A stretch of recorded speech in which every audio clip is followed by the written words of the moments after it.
Ang aga naman yata ng pagdalaw mong ito, Kapitana. Sinadya ko talagang pumunta ng maaga para abutan ko kayo bago pumunta sa bukid. Mukhang importante ang sadya mo Ano ba natin? Nakarating kasi sa akin na tinanggihan niyo raw ang alok sa inyo ng pinsan ko na bilhin ng maliit ninyong sakahan. Ganun na nga. Hindi ako interesado sa pera niya. Kahit anong mangyari, wala akong balak ibenta kahit kanino ang bukid na sinasaka ko. Bukod tanging kayo lang ang tumanggi sa mga taga rito. Dahil hindi ako katulad ng iba na madaling masilaw sa pera. Mali kayo, Mang Islaw. Hindi sila mukhang pera. Nagiging praktikal lang sila. Alam naman natin na ang mga kabataan ngayon wala nang hilig sa pagtatrabaho sa lupa. Kaysa naman maiwang nakatiwangwang, mabuti na yung mapakinabangan nila ang pera. Dapat po, ganun din kayo mag-isip. Kaso hindi ako katulad nila mag-isip. Mahalaga sa akin ang lupang minana ko pa sa mga magulang ko. Tigas talaga ng ulo nyo, Mang Islaw. Sana wag ninyong pagsisihan ng desisyon ninyong ito. Matigas talaga ang ulo ko, lalo't alam ko na nasa katwiran ako. Sabihin nyo lang ako kapag nagbago na ang isip nyo.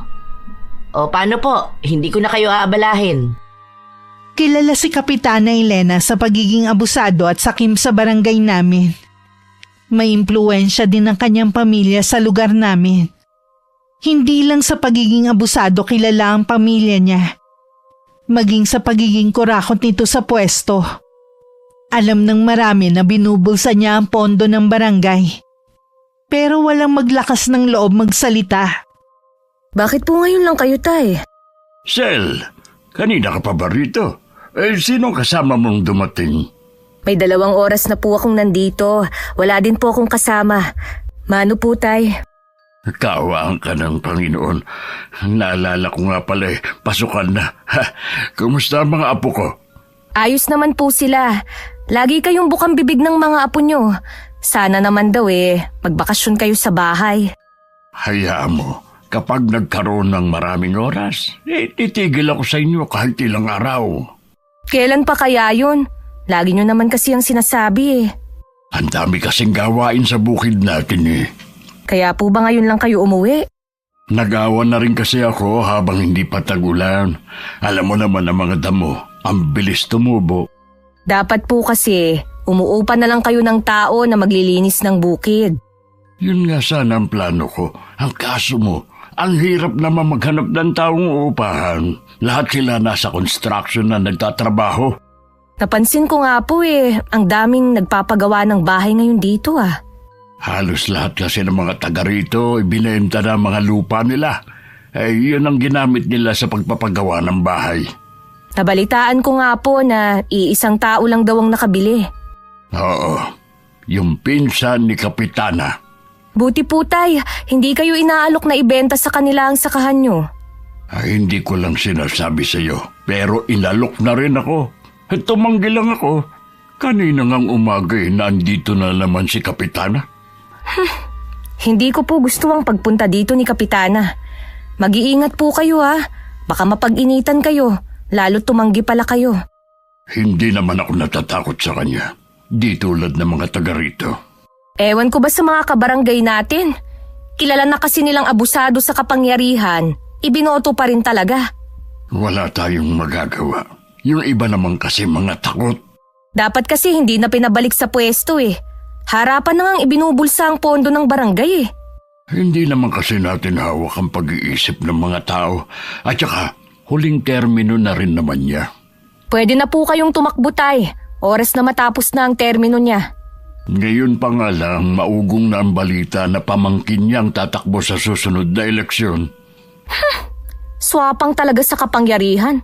Ayaw mawala sa pamilya ang posisyon.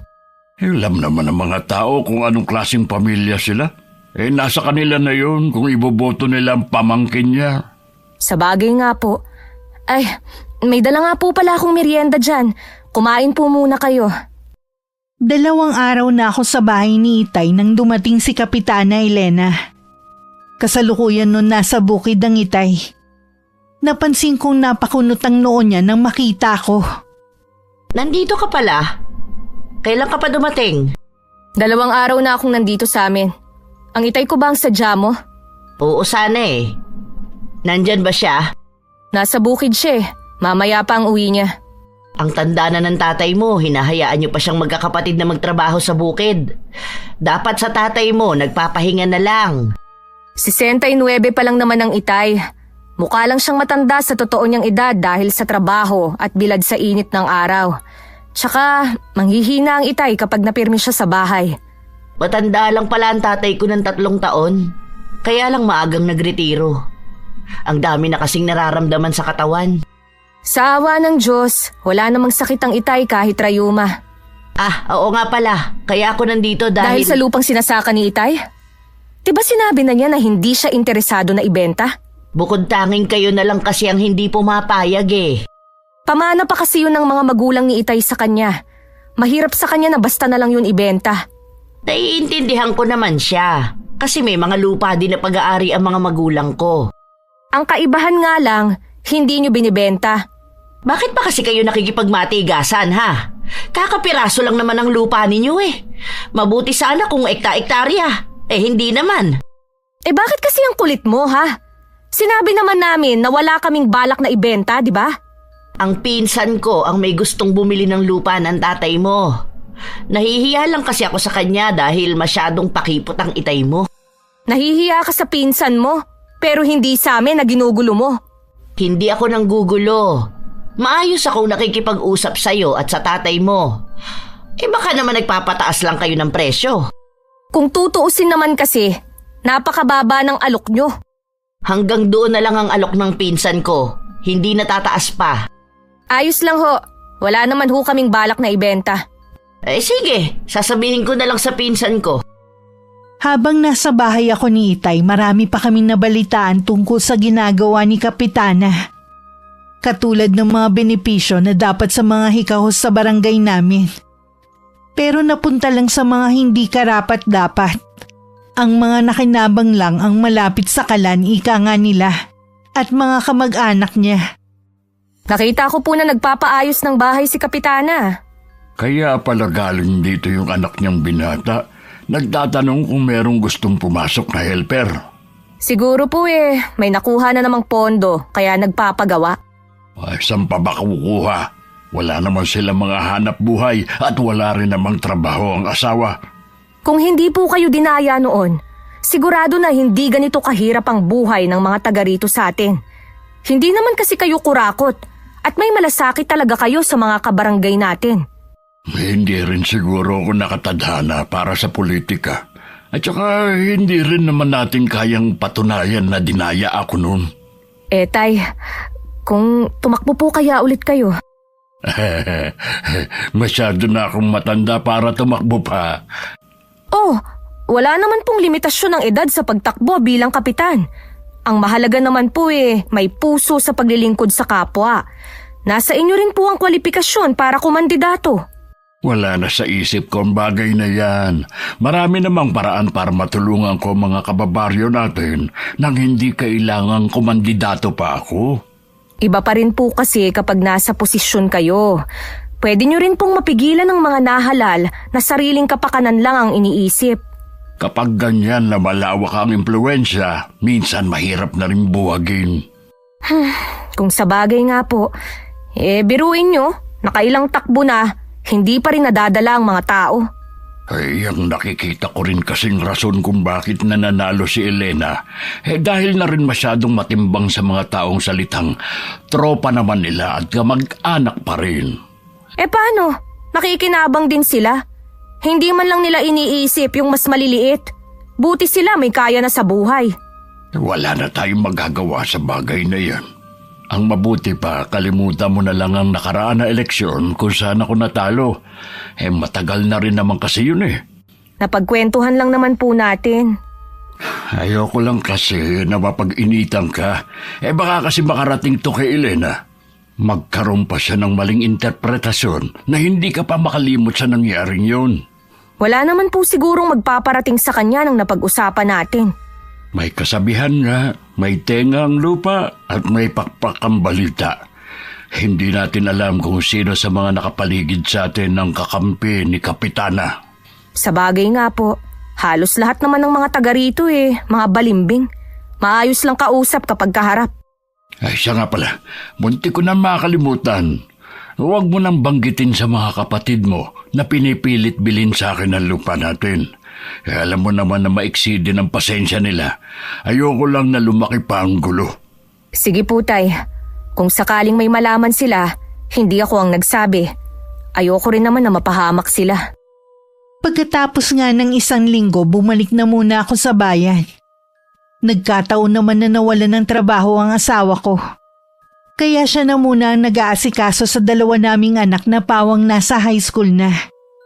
Nagpaalam ako sa kanya na kung pwede nasasamahan ko muna ang itay sa bahay namin. Naunawaan naman niya ang dahilan ko. Napapadalas yata ang pagdalaw mo sa akin, ha?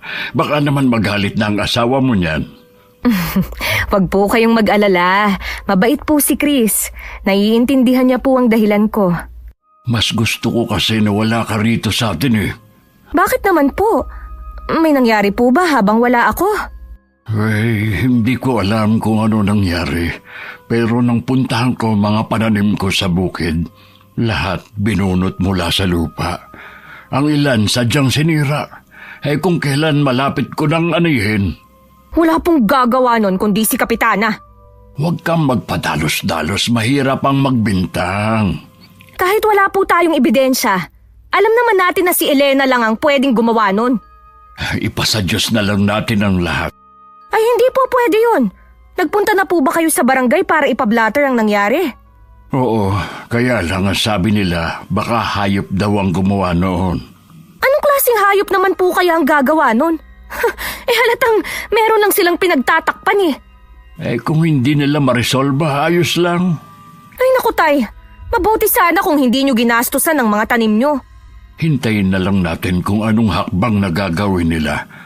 Siya nga pala, huwag mo na rin itong ipaalam sa mga kapatid mo, ha? Dapat nga po ipaalam natin ito sa kanila Hindi pwede. Para namang hindi mo kilala mga kapatid mo, umiiwas na lang tayo sa gulo. Hanggang kailan po? Nakakaubos na rin po kasi ng pasensya. Alam ko, hanggat maaari, ayoko ring masagad ang pasensya ko. Dahil ayokong makagawa ng isang bagay na baka pagsisihan ko rin sa huli. Kahit kailan po talaga, hindi patas ang hustisya sa ating mga ordinaryong tao. Alam ko naman yun, pero tandaan mo, may hangganan din ang kasamaan ng tao. Sige na, tapusin na natin ang usapang ito. Maiwan na muna kita, ha? May kailangan lang akong asikasuhin. Sige po, Tay. Mag-iingat po kayo. Nang sumunod na araw, naging bisita namin si Kapitana sa bahay. Biglang kumulo ang dugo ko. Binigyan naman ako na nagbababalang tingin ng itay. Tahimik na lang akong tumayo sa tabi niya. Ano ang sadya ninyo, Kapitana? Nabalitaan ko kasi ang nangyari sa mga pananim mo. May balita ka na ba kung sinong may gawa? Wala pa, pero pinapasa Diyos ko na lang. Baka nga kasi tama ang hinala namin na baka o anumang hayop ang may gawa nun. Siguro nga. Meron pa nga pala akong pakay sa'yo, Mang Islaw. Kung tungkol na naman sa lupa... Hindi ang lupa mo, kundi sa katabing lupa mo. Ibinebenta na kasi yun. Kapag nagkataon, wala na kayong dadaanan papunta sa lupa ninyo. Ano? Sa pagkakaalam ko'y walang balak si Melensyong ibenta ang lupa niya. Nagbago ang isip niya Siguro napagtanto niya na mas mahalaga ang pera. Kailangan ko makausap si Melensyo. Mabuti pa nga para maniwala ka. Ganyan ka ba talaga kaswapang, ha? Lahat na lang gusto mong maangkin. Huwag kang makialam, Maricel. Wala ka namang kinalaman sa pinag-uusapan namin ng itay mo. Anong wala? Pag-aari ko rin ang lupa na gusto mong angkinin. Dapat noon pa, kinumbinsi mo na ang itay mo na ibenta ang lupa nyo. Hayan tuloy, bumaba na ang halaga. Wala kaming pakialam kung ibenta pa ng mga taga rito ang lahat ng lupa nila. Basta kami, hindi namin ibibenta ang lupa namin. Ang tigas mo rin, ano? Mag-ama nga kayo. Bakit ba kasi pinag-iinteresan mo ang lupa namin, ha? Ang pinsan ko ang gustong bumili ng lupa dito. Sus, pareho lang kayo. Sigurado naman na makikinabang ka rin. Natural! Ako ang nagpapakahirap sa paghahanap ng bibilhin niyang lupa. Oh, saan galing ang pera niya? Sa pera ng taong bayan ba, ha? Wala naman kayong pera noon, ah. Matabil talaga yung bibig mo, ano? Baka gusto mong maputulan ng dila. Ay, pagpasensya mo na ang anak ko. Mainitin lang talaga ang ulo niya. Pasalamat kayo. Mahaba ang pasensya ko sa inyong mag-ama. May konsiderasyon pa ako sa inyo kahit papano kumpara sa iba. Dapat ba kaming magpasalamat, ha? Tama na, Maricel. Huwag ka nang sumagot. Para kasing siga ang babaeng ito, eh. Akala mo kung sino siya na basta na lang susugod dito. Huwag mo sanang kakalimutan kung sino ako sa lugar na ito. Siyempre naman. Pero sana, hindi mo rin makalimutan kung paano mo dinaya ang itay noon. Maricel, hindi ka ba talaga titigil? Hanggang ngayon pala, hindi nyo pa rin makalimutan ang pangyayaring yon, ha? Ang tagal na nun, ah. Hindi nyo nga kayang patunayan, eh. Hindi man namin mapatunayan na dinaya nyo kami. Kahit sa sarili mo, aminin mo ang ginawa mong kasalanan. Wala akong aaminin dahil wala akong ginawang masama. Hindi nyo lang kasi matanggap ang pagkatalo ng itay mo. Aminin nyo na mas gusto ako ng tao kaysa sa inyo. Hindi ako mahahalal ng 3 beses kung hindi nila gusto ang serbisyong ibinibigay ko sa kanila.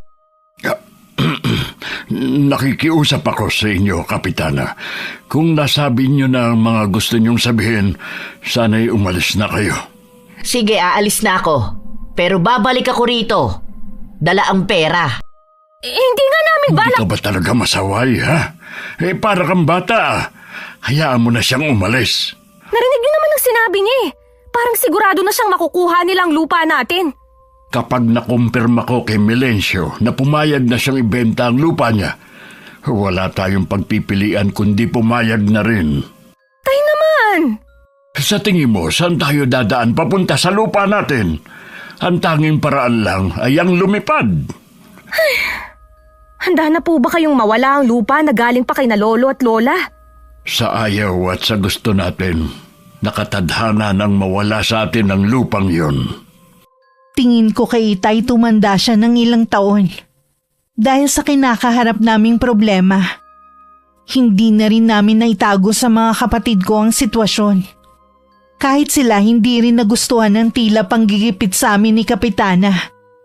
Hanggang sa tuluyan nga nilang nakuha ang lupa. Sigurado po ba kayong gusto ninyong umuwi sa bahay natin? Oo, iya. Pinagbigyan ko lang ang mga apo ko na dumito ko kahit 1 buwan. Wala naman na po sa inyo ang sakahan, eh. Wala naman na po kayong gagawin doon. May kapirasong lupa pa naman yung likod bahay natin. Doon na lang siguro ako magtatanim ng gulay. Alam ko po na hanggang ngayon, dinaramdam niyo pa rin ang pagkawala ng lupa natin. Pasensya na po, Tay, ha? Wala kaming nagawang magkapatid. Hindi nyo kailangang humingi ng pasensya. Hindi nyo naman kagustuhan na nangyari sa lupang yun. Mabuti na rin siguro yun para tigilan na rin tayo ni Elena. Kung bakit kasi ang tagal matapos ng termino ng kapitan natin, eh. Kahit matapos na ang termino niya, kaanak pa rin niya ang papalit sa kanya. Hindi pa rin matatapos ang kasakiman nila. Wala din naman kasi ang merong lakas ng loob na kalabanin sila. Mula nang ipakita ng kapitan natin ang tunay niyang kulay, lahat nang ilag na. Sunod-sunuran na lang sa kanya. Sana sa darating na eleksyon kung sakali man na may bagong tatakbo, maging wais na sana ang mga tao. Oo nga po, eh. Sana maisip nila na napag-iiwanan na ang barangay natin. Ni isa kasing proyekto wala man lang. Nakakalungkot nga. Buti nga hindi doon nag-aaral ang mga anak mo. Ultimo kasi mga guro, nahawa na rin sa kapitana. Palibasa kasi, halos kamag-anak din niya. Yung para sana sa mga bata nagawa pa nilang ibulsa.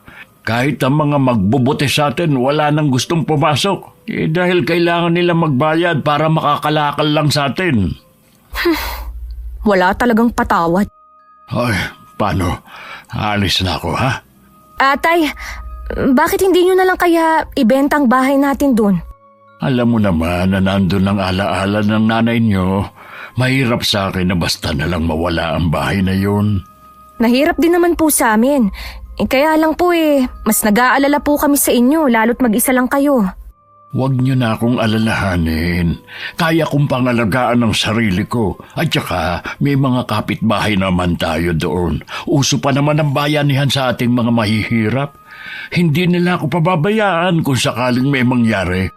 Sige na nga po, hindi ko na kayo pipigilan. Dadalawin ko na lang po kayo doon kapag wala akong ginagawa. Mag-iingat po kayo ha. Panatag naman ako na hindi na manggugulo si Elena sa amin. Lalo't nakuha na niya ang gusto. Ang inaalala ko lang ay walang kasamang itay sa amin. Siguradong maiinip yun sa bahay. Oh, Belencio, napadalaw ka. Pasensya ka na kung naabala kita. May ginagawa ka yata eh. Hindi naman ako abala. Naghahasa lang ako ng mga itak ko. Bala ko na kasing itago ang mga ito. Hindi na rin naman kasi ako pupunta sa sakahan. Pasensya ka na, Kaislaw. Wala lang din akong nagawa kundi ibenta ang lupa ko. Umpisa pa lamang. Alam ko na ang pinag-iinteresan talaga nila ang lupa mo. Alam kasi nila na oras na ibenta ko na ang lupa ko, wala ka nang magagawa kundi ibenta rin yun sa'yo. Sa totoo lang lugi nga ako sa ibinayad nila sa akin. Pareho lang pala tayo. Gaya mo, wala rin akong mapagpilian. Nasayang lang ang lupa na ipinundar ng mga magulang ko. Sa totoo lang, sukang-suka na kami sa pagiging swapang ni Kapitana. Imbis na kabutihan natin ang isipin niya, sariling bulsa ang inuna niya. Ultimo benepisyo para sa mga senior, hindi nila ibinibigay. Maging para sa mga estudyante, binulusa pa. Hay nako, alam naman nila na hikahos at kulang na lang igapang ang pag-aaral ng mga anak ng mga taga rito. Ay, intindihan ko mga hinaing ninyo, pero sa tingin ko, hanggang reklamo na lang tayo. Wala na tayong magagawa sa sitwasyon natin. Kung hindi ka sana dinaya doon, hindi sana ganitong sitwasyon natin. Tapos na yun, wala na tayong magagawa pa. Meron pa tayong magagawa. Tumakbo ka ulit sa susunod na eleksyon. Buong suporta makukuha mo sa amin. Hindi kami papayag ng pamangkin ng kapitan na makakaupo bilang kapitan. May 1 taon pa bago matapos ang termino ng kapitana natin. Mahaba pa ang panahon niya. Marami ang pwedeng mangyari at higit sa inaalala ko, hindi natin alam kung sinong kampe kay kapitana. Akong bahala sa mga taga rito. Aalamin kong sa loobin ng kabarangay natin. Inasisiguro ko na iisa lang ang gusto nila. Ang tuluyan ng mapalitan si Kapitana Elena. Mag-iingat ka sa kinikilos mo. Maraming balimbing sa paligid. Kaya nga ako, naging maingat sa bawat sasabihin ko. Huwag ka mag-alala. Mag-iingat ako. Pahig ka na ba na tumakbo sa susunod na eleksyon? Sa totoo lang, matanda na ako para sa kahit anong posisyon. Pwede naman akong tumulong nang hindi kailangang tumakbo bilang kapitan. Ikaw lang kasing nakikita namin karapat-dapat sa posisyon. Ang kailangan ng barangay natin, may puso sa mga kapuspalad. Tahimik ka lang pero marami ka na natulungan.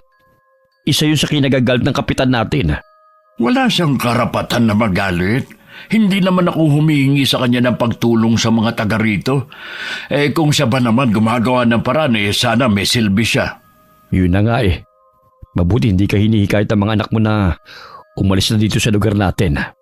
Ang gusto nga ni Maricel, ibenta na ang bahay na ito at doon na ako umuwi sa kanila. Kaya lang kasi maraming ala-ala dito ang yumao kong asawa. Mahirap sa akin na umalis sa bahay na ito. Naiintindihan kita sa bagay na yan.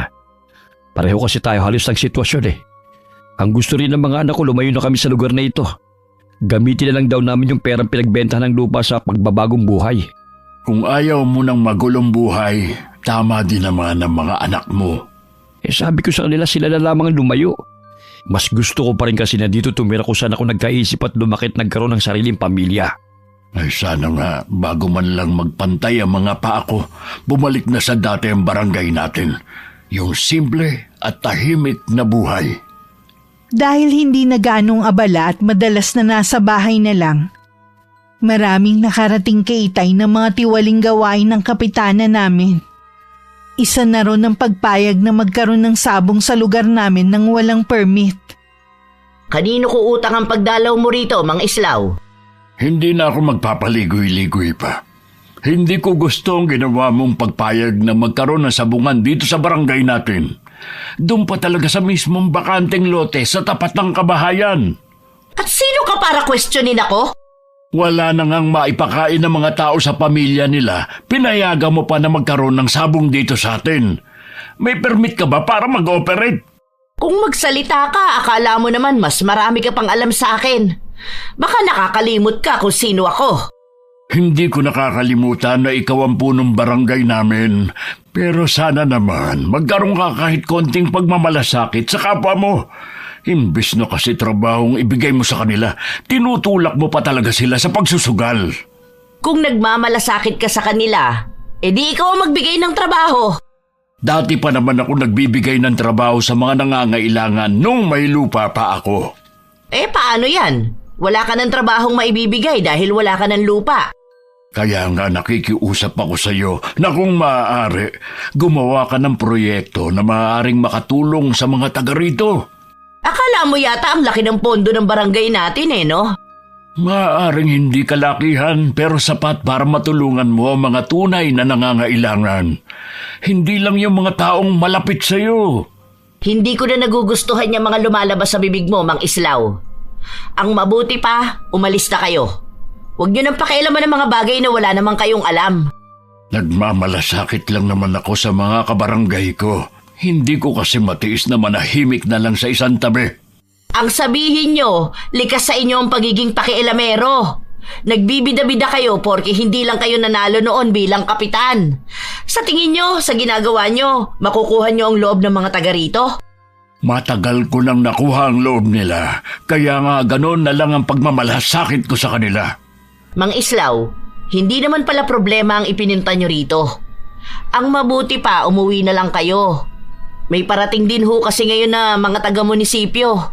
Ayokong makita nila kayo rito. Sana magbago ka na, bago pa mahuli ang lahat. Alam mong lahat ng masama nating ginagawa, babalik din sa atin at sa mahal natin sa buhay.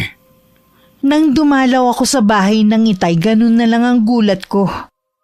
Nang makitang may nagsasabong sa mismong bakanting lote malapit sa amin. Ano po? Pinayagan niya ni Kapitana? Halos wala nang makain ng mga taga rito Pinayagan pa niya ang sabong. Ginawa ko ng lahat para mapigilan ang sabong na yan pero walang nakinig sa akin. Nilapitan ko na rin ng mga konsehal natin pero ako lang ang lumabas na masama. Baka sa susunod, lahat na ng klase ng sugal pinasok na ng Elena na yun. Yun din ang naiisip ko. Ang inaalala ko, ang mga kabataan dito sa atin. Paano ang kinabukasan nila? Kulang na nga sa suporta. Malululong pa ba sila sa bisyo? May naiisip po ba kayong plano, Tay? Naiisip kong lapitan ng dating kaibigan. Dati siyang pulis. Baka may koneksyon pa rin siya na makakatulong sa atin. Baka po makarating kay Kapitana Elena ang gagawin nyo. Bahala na. Kahit ito man lang ang maiambag ko sa kabarangay natin. Tay, marami na po kayong naitulong. Hindi lang ang gagawin nyong yan. Nagkausap nga pala kami ni Melencio. Gusto niya na tumakbo ulit ako bilang kapitan sa susunod na eleksyon. Ano pong sinabi nyo? Wala na akong plano pa. Mahaba pa naman ang panahon. Siguradong makakahanap pa sila ng isang taong maari nilang suportahan. Kaya po kayo ang gusto nila dahil may tiwala pa rin sila sa inyo. At higit sa lahat, wala na silang makita na karapat-dapat sa posisyon. May edad na ako para tumakbo pa. At saka, alam mo naman na hindi ako mapolitikong tao. Napilitan lang ako noon dahil sa pakiusap sa akin ng mga tao. Tapos dinaya lang kayo. Pwede naman akong tumulong sa kapwa natin nang hindi tumatakbo sa kahit na anong posisyon. Pangako yan. Iba pa rin po kasi kapag nasa posisyon kayo. Mas marami kayong magagawa at pwede niyong ilapit ang problema natin dito. Buo na ang pasya ko, anak. Mas gusto ko ang ganitong buhay. Simple at tahimik. Kayo po tayong bahala. Ayoko naman kayong pilitin Siya nga pala. Bakit nandito ka na naman? Wala ka bang ginagawa sa inyo? Kasi po tay, nagkausap kaming magkakapatid. Sinabi nga po nila na kumbinsihin kita na umalis na sa lugar na ito. Gusto sanang pumunta ni Greg dito.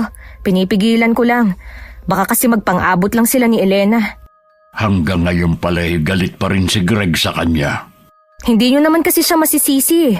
Pagbintangan ba naman siya sa isang bagay na hindi naman niya ginawa? Tapos, malalaman na pamangkin ng kapitan pa lang may kagagawan. Tapos sorry lang, wala man lang silang aksyon na ginawa. Muntik na nun makulong si Greg dahil sa kanila. Yung pamilya naman na nambintang sa kapatid ko, nagpaareglo din sa kanila. Samantalang tayong nakikiusap noon, hindi man lang pinakinggan. Hindi man naparusahan noon ang pamangkin ni Kapitana. Darating ang sandali at kakarmahin din siya.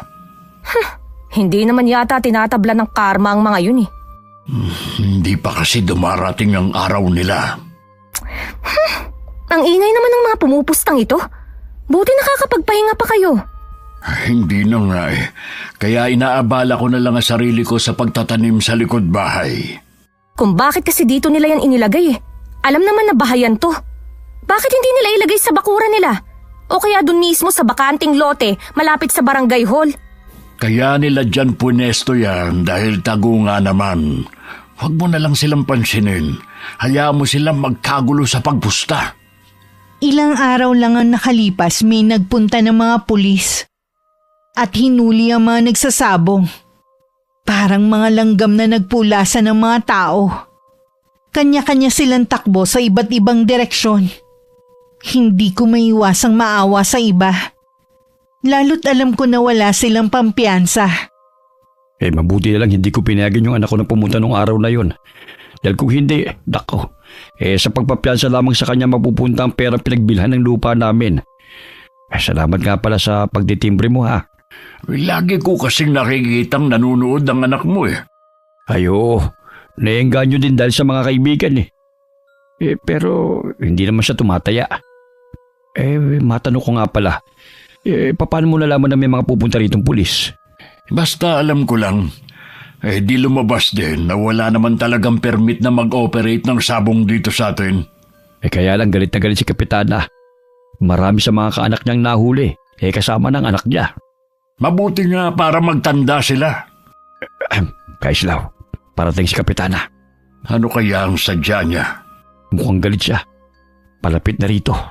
Talaga bang kinakalaban mo ako, ha? Hindi kita maintindihan, Huwag ka na magkaila pa. Alam ko na ikaw ang nagsumbong sa mga pulis tungkol sa sabungan dito sa lugar natin. Ikaw lang ang gagawa nun, wala nang iba. Kung wala kang ebidensya, wala kang karapatan na pagbintangan ako. Nako, hindi ko kailangan ng ebidensya para malaman kung ikaw ang gumawa. Palibhasa kasi gawain mo at ng pamilya ninyo na basta na lang magbintang kahit wala namang sapat na pruweba. Oras na malaman ko na may kinalaman ka nga, hindi mo gugustuhin ang gagawin ko sa iyo at sa pamilya mo. Kapitana, wag po sana kayo magpadalos-dalos. Hindi po magagawa ni Kaislaw ang sinasabi ninyo. Isa ka pa, Melensyo. Akala mo yata hindi nakakarating sa akin ang ginagawa mo kapag nakatalikod ako. Marami ako mata sa paligid, kaya kung ako sa inyo, mag-iingat kayo. At ikaw, Mang Islaw, oras na masira ang pangalan namin, magbabayad ka ng mahal. Tinitigan pa ni Kapitana ng masama sina Itay at Mang Melensyo. Bago naglakad paalis at sumakay sa motor nito. Ibang klase rin talaga eh. Parang lalaki na basta na lang susugod dito eh. Akala naman niya basta na lang akong masisindak sa mga sinabi niya. Hindi rin naman ako takot sa kanya. Kaya lang hindi ko maiiwasan na mag-alala para sa pamilya ko. Hindi naman siguro ligid sa yung tungkol sa mga kumakalat na balita tungkol sa asawa niya. Na ano? Na marami na siyang napatumba? Oo. Kaya siguro kahit babae malakas ang loob niya dahil alam niyang may malakas siyang kakampi. May hangganan din ang kasamaan nila. Matagal na tayo magkakilala. Noon pa kilala na kitang matapang at may paninindigan. Sayang nga lang talaga. Hindi ka nakaupong kapitan dito. Kahit pa ulit-ulit ka pang manghinayang, matagal na ring tapos yun. Oo nga. O paano? Uwi na muna ako sa amin. Tsaka na lang ulit tayo mag-usap. Ilang araw ko nang napapansin na malalim lagi ang iniisip ni Itay. Nang hindi na makatiis, tinanong ko na siya. Tay, may problema po ba? Ay, naaawa na kasi ko sa mga kabarangay natin. Hindi naman lingid sa iyo na namigay ng ayuda para sa mga taga rito, pero wala man lang nakarating sa mga mas nangangailangan. Sa mga kamag-anak lang po yata napunta yung iba eh. Sobra na sa kasawapangan ng kapitana natin. Maawa man tayo, wala naman po tayong magagawa. Natatakot nga po ako eh, lalo na't nagbanta siya sa inyo. Sumama na po kasi kayo sa akin sa bayan. Hindi rin kasi ako matatahimik kung sasama ako sa iyo. Kahit naman po gusto ninyong tumulong, wala po kayo sa posisyon para matulungan sila. May naisip na akong paraan. Tay, kung may plano po kayo na ilabas ang kaalaman ninyo sa pangbabarang, pakiusap po, wag na. Nangako kayo noon kay inay, nakakalimutan na ninyo ang bagay na yan. Ang pangako kong yan sa kanya ang dahilan kung bakit napipigilan ko pa ang sarili ko. Dapat lang po dahil delikado. Ayoko po na mapahamak kayo. Huwag kang mag-alala, hindi ako mapapahamak. Isa lang na pagkakamali ni Elena na gumawa ng isang bagay na labis kong ikagagalit. Buong pamilya niya magdurusa. Gusto ko rin po silang magdusa. Pero ayoko po sa masamang paraan. Lalo na sa barang. Dapat po sa kanya'y makulong na lang. Malabo yang sinasabi mo. Kaya po ba ganyan ang naiisip ninyong paraan? Hindi ko naman ito gagamitin ng walang malalim na dahilan. Kahit na po anong dahilan pa, masama pa rin gumamit ng karunungang itim. Kayo na rin ang nagsabi dati na mula ito sa kadiliman. Galing man ito sa kadiliman, nasa tao pa rin kung paano ito gagamitin. Mas gusto ko pa rin po na manggamot kayo kesa gumante gamit yan. Kung sila hindi natatakot sa karma, ako po natatakot. Lalo na para sa pamilya ko. Alam mo na matagal na akong hindi nang gagamot. Wala na kasing naniniwala sa mga sinaunang panggagamot. Kung sa bagay nga po, matagal nyo na nga palang itinago ang mga ginagamit nyo sa panggagamot. Ang tanging natitira na lang sa akin ay ang langis na ginagamit ko sa pangihilot. Sa mga apo ko na lang yun ginagamit tuwing may nararamdamang masama sa katawan. Doon na lang po kayo manggamot sa amin. Marami pa rin kasi doon ang naniniwala sa albularyo. Paano naman ang mga pananim ko rito sa likod bahay at mga alagang hayop? Pwede nyo naman pong ibenta ang mga tanim nyo at mga alaga. Wala talaga akong maikatwiran sa iyo, ano? Wala po talaga. Kaya pumayag na kayo sa gusto ko. Ikaw talaga. Alam kong pinag-iisipan na rin ng itay ang mga sinabi ko. Dahil may pamilya ko, kailangan ko rin umuwi sa bahay namin. Wala akong kamalay-malay na sa pagbabalik sa bahay ng aking mga magulang. Daratnan ko na lang na abo na yun. At kasalukuyang nasa ospital lang itay. Kumusta na po ang itay ko? Ligtas na siya sa kapahamakan, sabi ng doktor. Kaya lang hindi pa pwedeng tumanggap ng bisita. Masyado kasing masela ng kalagayan niya. Paano po nangyari na nasunog ang bahay ng itay ko? Sabi ng mga kapitbahay ninyo, mukhang nakalimutan patay ng tatay mong apoy pagkatapos niya magluto. Nagagalit nga sa kanyang ilang kapitbahay niya dahil may ilang bayang nahagip ng apoy. Hindi naman kagustuhan ng itay ang nangyari. Tsaka nasaktan na nga ang ama ko. Nagagalit pa sila. Hindi man lang nila inisip nung mga panahon na lagi silang tinutulungan ng itay. Sumama din ang loob ko sa kanila. Dahil hindi man lang nila tinulungan ng ama mo nung hindi pa malaki ang apoy. Bakit po ba hindi agad nakalabas ang itay ko sa bahay namin? Palagay ko dahil gusto niyang isalba ang gamit ng nanay mo. Sa may pintuan ng bahay niyo ko siya naabutan Hinila ko na lamang sa palabas. Iyakap nga niyang litrato at ilang gamit na nasunog din. Salamat po sa pagkakaligtas ninyo sa tatay ko, Mang Melencio. Wala yun, iha. Nagkataon lang na nasa malapit lang kami mag-ama. Kaya nasakluluhan namin ang iyong ama. Matagal na po namin na kinukumbinsi ang itay na sumama sa amin sa bayan. Yun din po kasi ang gusto ng mga kapatid ko. Alam ko na nahihirapan siya na pumayag dahil sa mga alaala ng inay sa bahay namin. Sa tingin ko yun ang mabuti niyang gawin. Total, ayaw naman niya na tumakbo na sa susunod na eleksyon bilang kapitan. At saka mainit na rin kasi siya sa mga mata ni kapitana at mga kapamilya nito.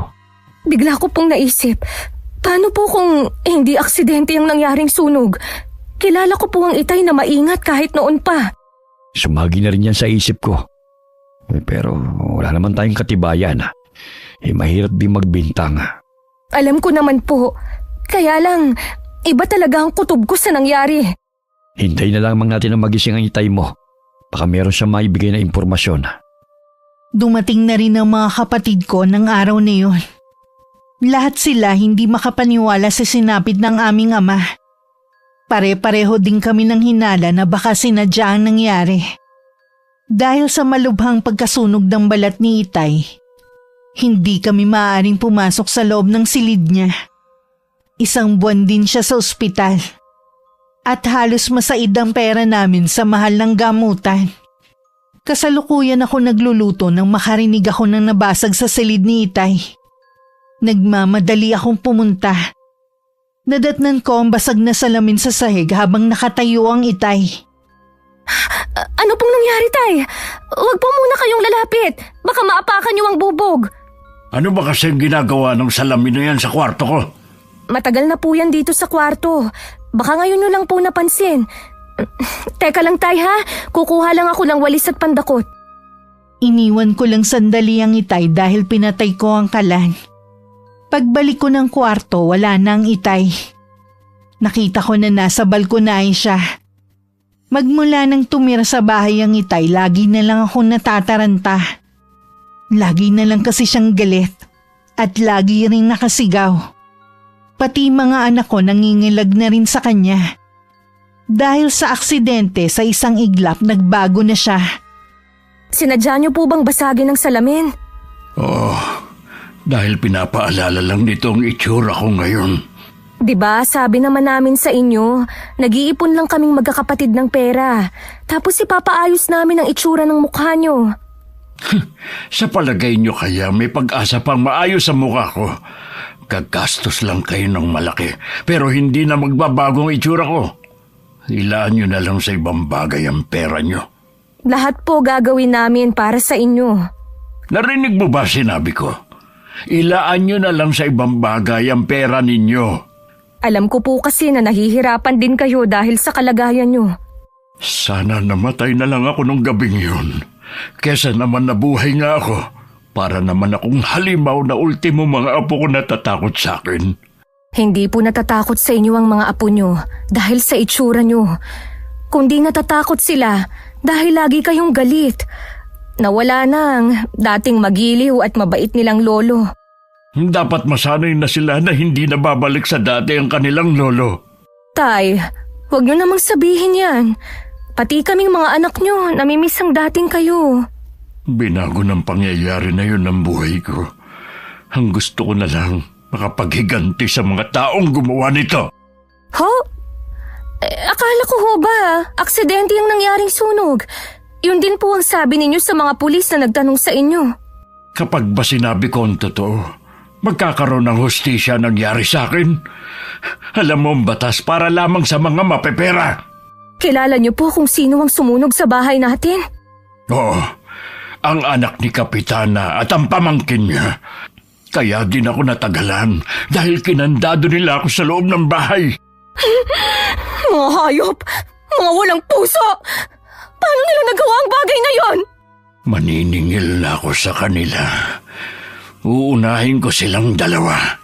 Tama po ko nang iniisip sa balak niyong gawin. Oo. Huwag mong tangkain na pigilan ako sa gagawin ko.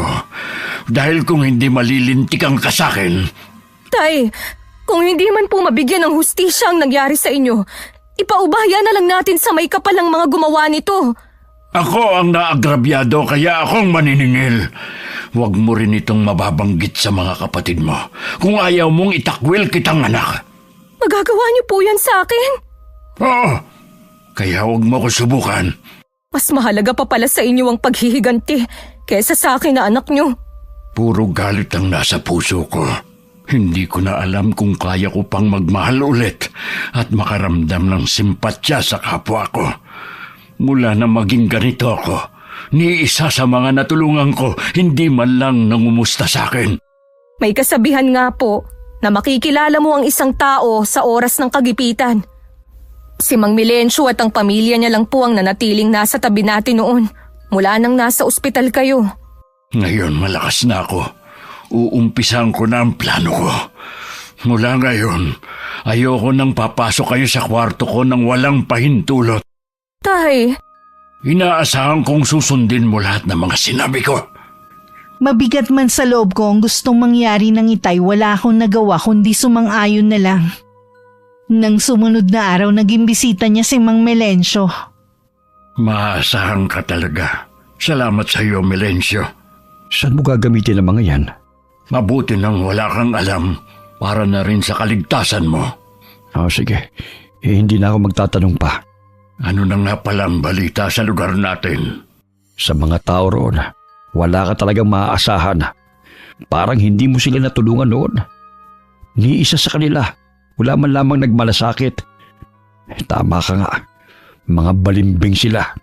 Kaya nga kahit mabuti ang pakikitungo ko, kahit kailan hindi ako naglabas ng saloobin sa kanila, maliban sa iyo.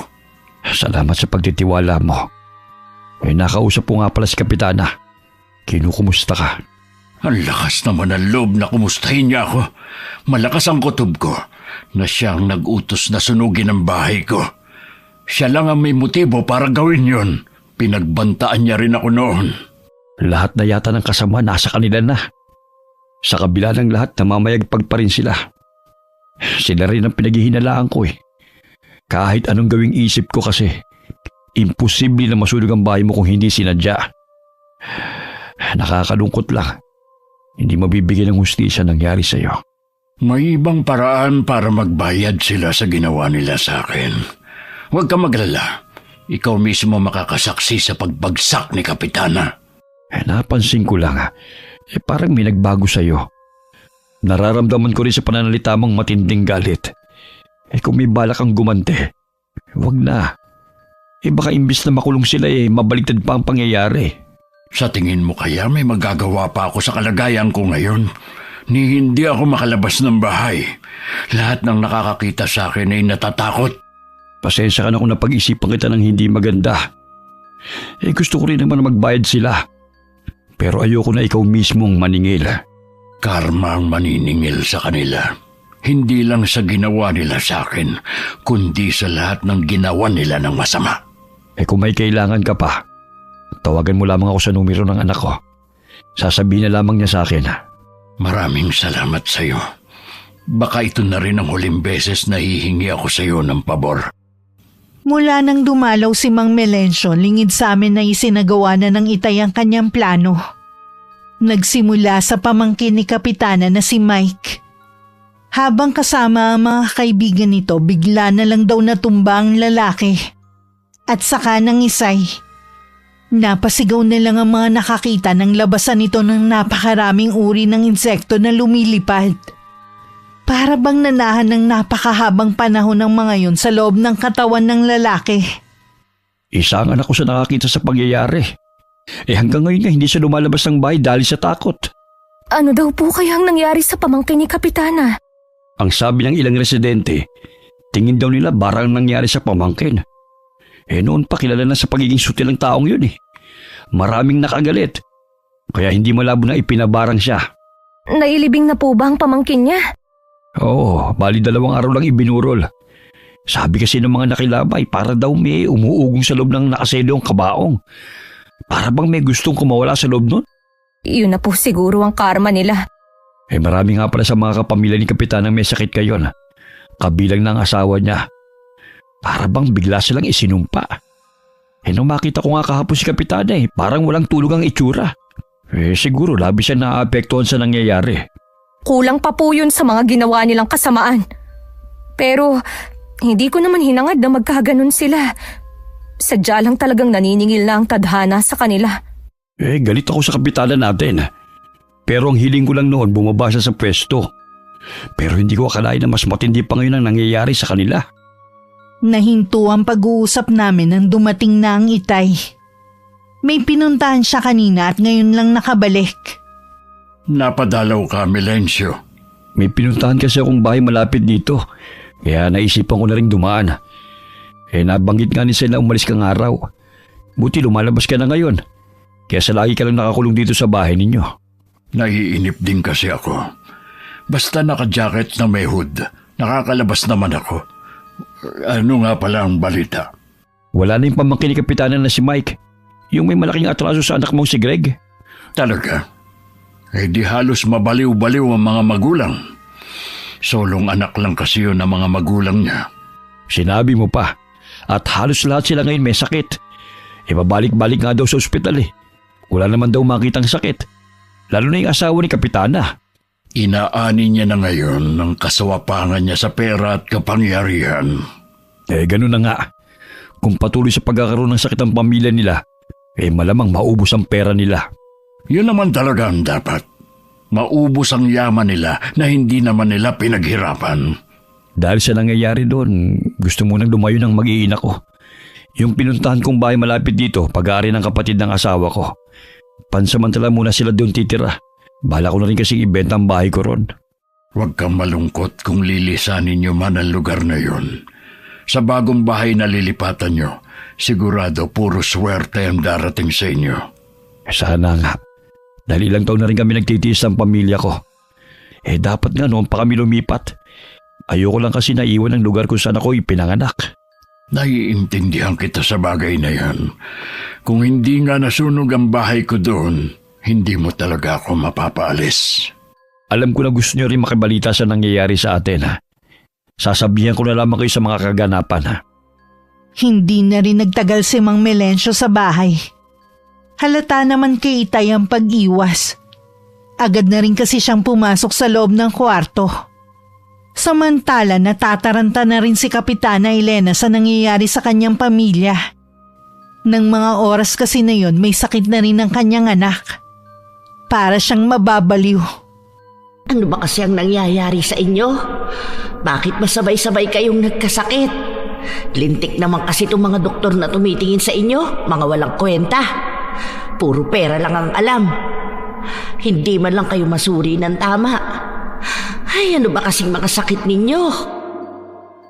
Dahil sa desperada na nagtanong-tanong na siya sa mga residente ng lugar na nasasakupan kung meron silang kilalang albularyo. Hanggang marating niya ang bahay ni Mang Melencio. Nabalitaan niyo na siguro kung anong nangyayari sa pamilya ko. Ngayon naman, iginupo sa isang sakit ang anak kong si Ramil. Kung kani-kaninong espesyalista ko na siya dinala pero hindi nila malaman ang totoo niyang sakit. Sabi ng mga matatanda noong araw, kapag daw hindi malaman ng doktor ang sakit ng isang tao, dapat daw sa isang albularyo sila lumapit. Baka daw kasi hindi naman sakit ang dumapo sa taong yun kundi binigyan lamang siya ng karamdaman. May nakapagsabi nga niyan sa akin. Ang problema, wala naman akong alam na mahusay na albularyo. Gusto ko kasi na subok ng magaling. Kaya ka ba nandito para magtanong sa akin kung may kakilala ako? Oo, halos lahat na kasi dito natanong ko na. Wala silang alam o kilala. May kilala akong nanggagamot noong araw. Kaya lamang matagal na siyang huminto. Pero subuko na ang galing niya. Sino? Sabihin mo kung saan siya nakatira. Si Kaislaw ang tinutukoy ko. Ano? Si Mang Islaw? Oo, pero hindi siya ganun kakilala. Dahil ayaw niya ipasabi na isa siyang albularyo. Saan siya ngayon nakatira? Sa bahay ng anak niyang si Maricel. Kung wala akong mahanap na albularyo, pupuntahan ko siya. Kasi baka hindi na rin siya nanggagamot dahil sa kalagayan niya. Oo nga pala. Nakalimutan kong malaki ang naging pinsala niya dahil sa nangyaring sunog sa kanyang bahay. Dahil sa nangyari, malaki na rin ang ipinagbago niya. Sabi nga ng anak niyang si Maricel, lagi daw galit ang ama niya. Nawala ng pagiging magilong niya sa mga apo. Intindihin na lang nila siguro yung tao. Hindi madali ang pinagdaanan ng ama niya. Yun nga ang sabi ko. Ay susubukan ko pa rin kung sakali. Kapitana, baka hindi kayo harapin ni Kaislaw dahil sa mga nangyari sa pagitan ninyo. Huwag kang mag-alala, babayaran ko siya ng malaki. Ang tunay na manggagamot hindi nagpapabayad. Dapat alam mo yan. Oo nga pala. Nakalimutan ko na dahil sa dami ng iniisip ko. Susubukan ko pa rin. Wala namang mawawala Oo naman. Sige, aalis na kami ng mga kasama ko.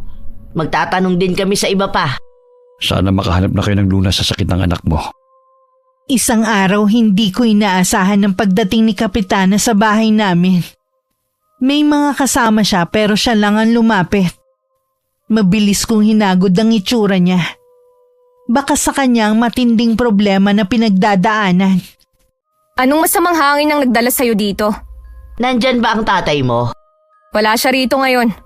Dumalaw siya sa bahay ng isa kong kapatid. May sakit kasi ang isa kong pamangkin. Ganun ba? Kailan kaya siya babalik?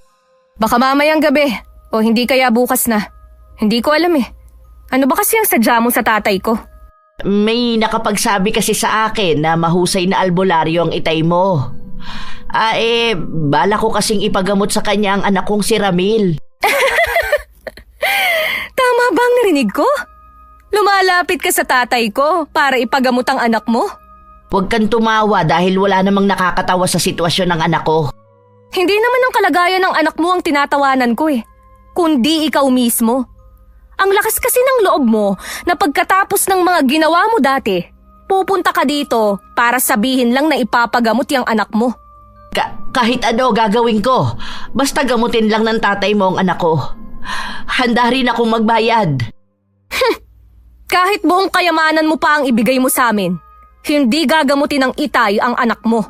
Ina ka rin katulad ko. Alam ko na lahat gagawin mo para sa mga anak mo. Nagmamakaawa ako sa'yo.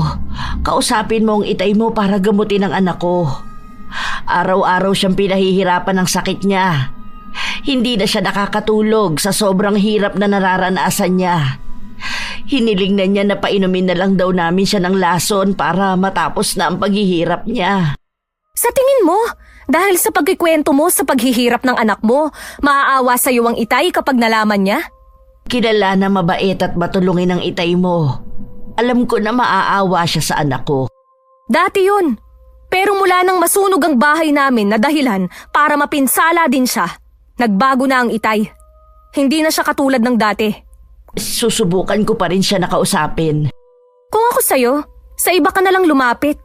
Nananahimik na kasi kami rito eh. Huwag ka nang manggulo sa amin. Hindi naman ako nanggugulo eh. Gusto ko lang magamot ang anak ko.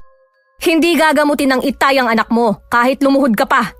Gusto kong ang itay mo mismo ang magsabi niyan. Hindi man lang ba sumagi sa isip mo na baka karma na yan sa anak mo o sa pamilya mo? Hindi kami perpekto. Pero hindi kami masamang tao. Lalo na ang anak ko. Oh, talaga ba? Kaya ba sinunog ng anak mo at pamangkin ang bahay ng itay? Ano? Dahan-dahan ka sa sinasabi mo. Baka gusto mong... bakit bigla kang namutla? Hindi na ako magtataka na alam mo ang ginawa ng anak at pamangkin mo. Meron ba kayong katibayan sa sinasabi ninyo? Pwede ko kayong kasuhan, alam mo ba yon? Mismo ang itay ang nakakita sa dalawa. Kung totoo yan, bakit hindi nagsampa ng kaso ang itay mo? Alam kasi ng itay na matatalo siya. Anong laban namin sa katulad yung mapera? Alam kong nagsisinungaling ka lang. Galit kayo sa amin noon pa. Bilib din talaga ako sa kakapalan ng mukha mo, no? Todo tanggi ka pa, kaya kayo kinakarma. Nandito ako para ipagamot ang anak ko, hindi para tumanggap ng mga akusasyon mula sa'yo. Ang mabuti pa, umalis ka na at huwag na ulit babalik. Maricel, nakikiusap ako ulit. Kahit sa anak ko na lang. Tulungan mo ko na gamutin siya ng itay mo. Ang kulit mo rin no? Hindi nga siya gagamutin ng itay, kahit lumuhod ka pa sa harapan niya. Baka may kakilala ka na magaling na manggagamot. Wala din. Tatay ko lang kasi ang kilala ko. Ganun ba? Sige, salamat na lang. Nakakaramdam din naman ako ng aawa sa anak ni Kapitana. Pero nasisiguro kong hindi rin siya gagamutin ni itay na siyang nagbigay ng karamdaman sa kanya. Kinabukasan na nga umuwi ang itay. Binantayan pa daw niya kasi ang pamangkin na napaglaruan ng hindi naming kauri. Mabuti naman magaling na si JR. Ang kulit din kasi ng batang yun eh. Kung saan-saan nagsususuot. Ngayon, madadala na siya.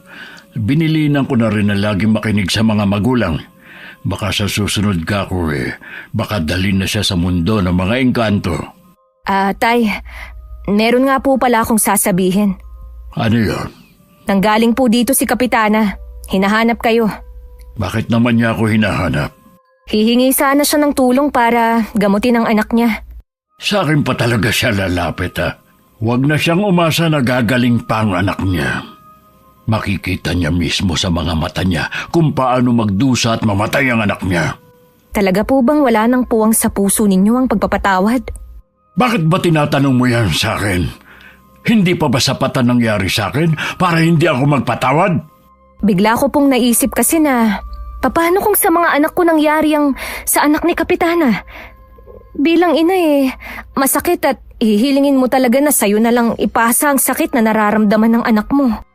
Hindi yun mangyayari sa mga anak mo dahil maayos niyo silang napalaki ng asawa mo.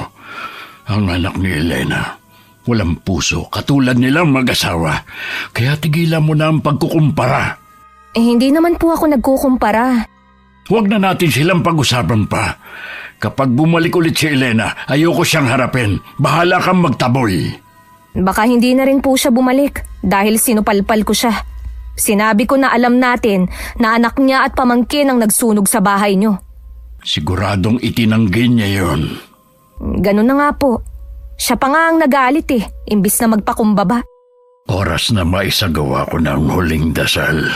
Matatapos na rin ang problema natin sa kanila. Hindi po ba kayo babagabagin ng konsensya niyo? Hindi. Dahil ito ang gusto ko. Ang makapaghiganti kay Elena at sa pamilya niya. Kung makakaramdam lang naman ako ng pangungonsensya, sana hindi ko na lang to itinuloy. Sana po matapos na ang paghihiganti niyo. Gusto ko na po kasi na bumalik kayo sa dati. Hindi na mangyayari yan. Hanggat nakikita kong itsura ko sa salamin, hanggat nakakapako ang magaspang kong balat, hindi na ako babalik sa dati. Nahihimigan ko pa rin sa boses ng Itay ang matinding galit. Hindi ko alam kung babalik pa sa dati ang Itay. Pero isa yun sa mga dasal ko. Nang hindi na ako nagsalita, tahimik lang na pumasok ang Itay sa kwarto niya. Sa loob muli niyang sinindihan ng mga kandila. Alam kong masamang gamitin ang itim na mahika para sa paghihiganti. Pero ito lang naiisip ko para mabigyan ng hustisya ang nangyari sa akin at sa iba pa. Gusto kong makita mo, Elena, ang paghihirap ng mga mahal mo sa buhay hanggang sa ikaw mismo ang mawala sa katinuan ng pag-iisip. Umusal muli ng dasal ang Itay. Makailang ulit din niya yung binigkas bago huminto. Nakakaramdam na kasi siya ng pagod.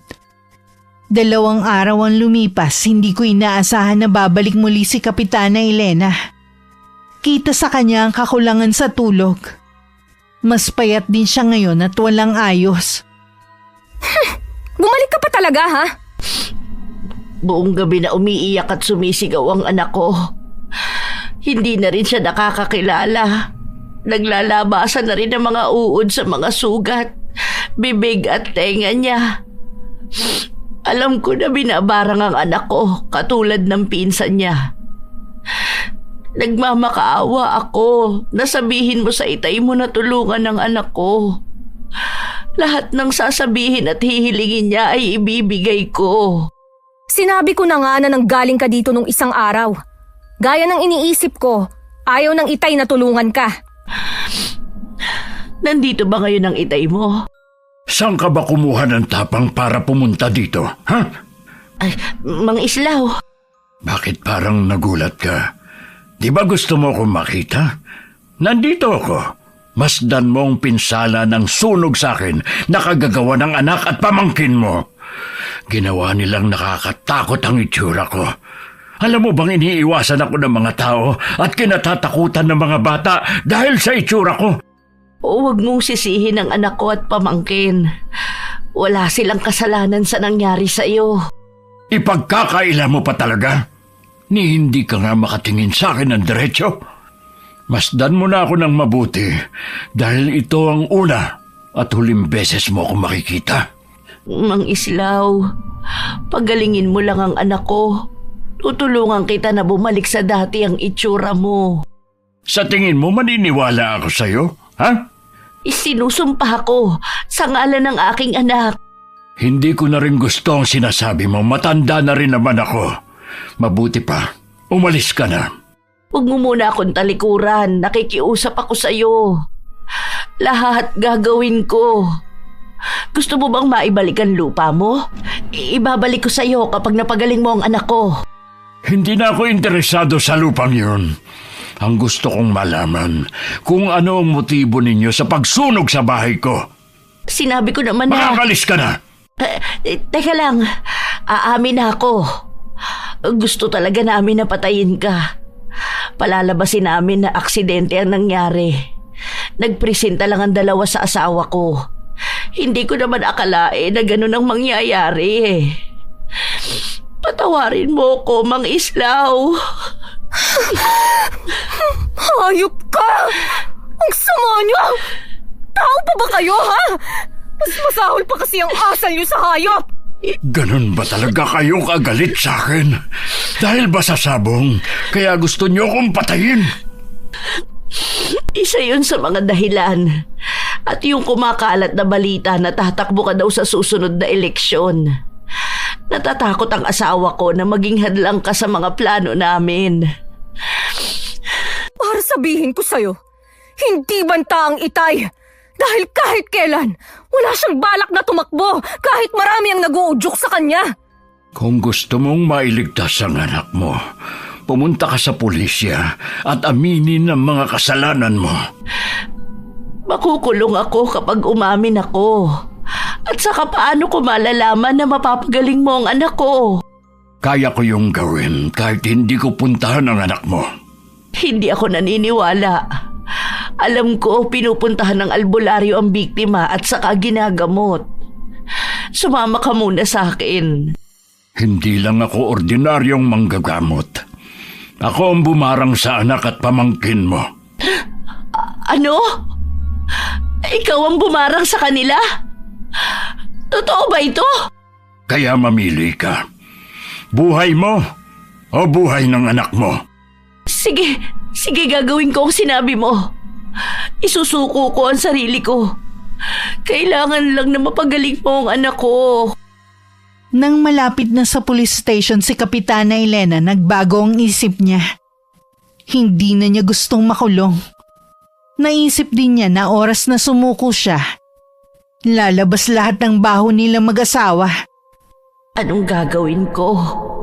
Hindi ko kayang makulong. Patawarin mo ko, anak. Hindi ko talaga kaya.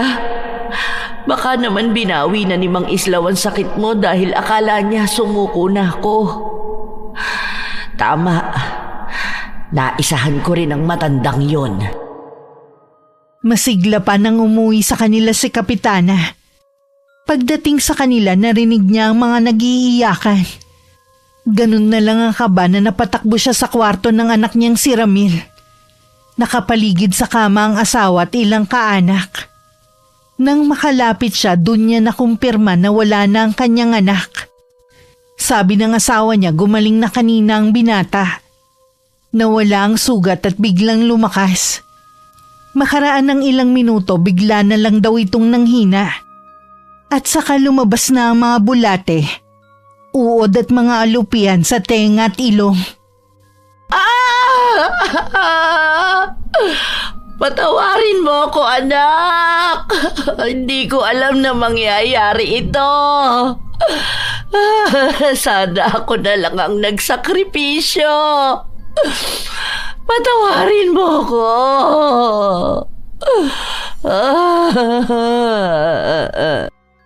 Paulit-ulit sinambit ni Kapitana Elena ang paghingi ng kapatawaran sa anak. Agad ding inilibing ang anak dahil sa kakaibang amoy sa katawan nito. Mabilis din kasing mabulok ang katawan ng lalaki. Makalipas lamang ang 1 buwan, sumunod na rin ang asawa niya. Namatay sa hindi maipaliwanag na sakit. Dahil sa sunod-sunod na trahedya sa pamilya, nasiraan na ng bait si Kapitana. Nagpagala-gala na lang siya kung saan-saan. Samantala ang Itay, madalas na nakatingin lang sa malayo. Hindi na siya galit at magiliw na rin sa mga apo. Makalipas ang 1 taon, napasukan ko na wala ng buhay ang Itay sa kwarto niya. Namatay siya habang natutulog. Dinala niya hanggang sa hukay ang kanyang ginawa sa pamilya ni Kapitana Elena. Wakas. Okay, shoutout po tayo.